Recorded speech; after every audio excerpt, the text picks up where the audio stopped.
When I married Sarah, I believed she was the kind of woman who valued honesty above everything. She was charming, intelligent, and always confident in her career. I was proud of her success and the way she commanded respect at work. But over time, something in her changed.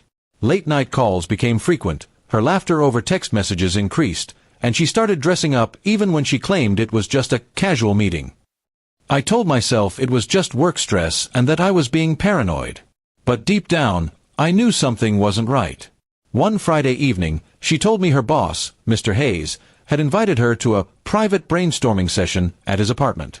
I remember asking why it had to be at his place, not the office. She snapped at me, saying I was being insecure. That was the first time she ever raised her voice over something so small. My heart sank, but I didn't push it further. Instead, I waited. The next day, I decided to drive to the address she had mentioned before, pretending I was meeting a friend nearby.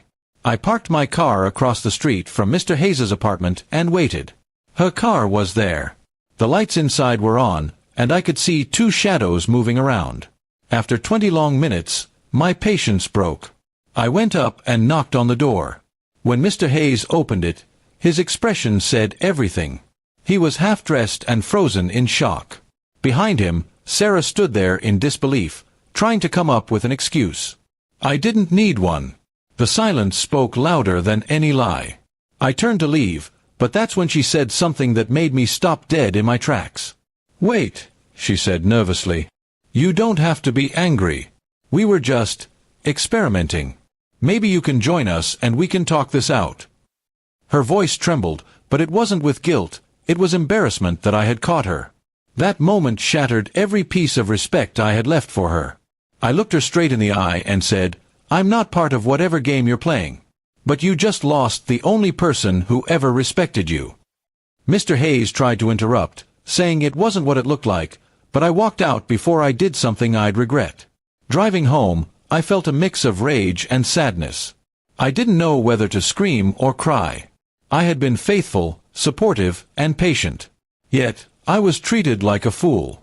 I spent the night packing her belongings into boxes, every item reminding me of a lie I hadn't seen before. The next morning, when she returned home, her face was pale. "Can we talk?" she asked, her voice soft now, as if that could undo the damage.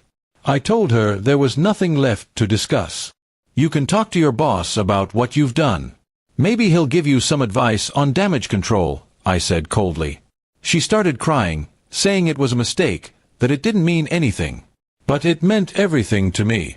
It meant I had been betrayed not just as a husband, but as a man who believed in her integrity.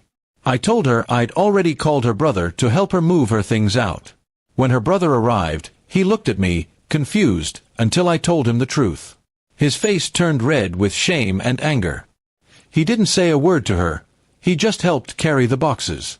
The silence in the room was heavier than any argument. 2 weeks later, I received a message from one of her co-workers. Apparently, Mr. Hayes had been fired for inappropriate conduct after someone anonymously reported him to HR with proof. That someone was me. I had sent the photos I'd taken that night to the company's board. Sarah tried reaching out to apologize again, saying she'd lost everything because of one mistake. But I didn't reply. I had already filed for divorce and was determined to rebuild my life from the ground up. Looking back, I realized that betrayal often reveals people's true colors. I wasn't angry anymore. I was free. Sometimes, harsh reactions aren't born from cruelty but from self-respect. I didn't destroy her life. She did that herself the moment she invited me to witness the end of our marriage. In the end, I learned that loyalty is not something you can demand. It's something you prove. And once trust is broken, no apology or excuse can ever rebuild it the same way again.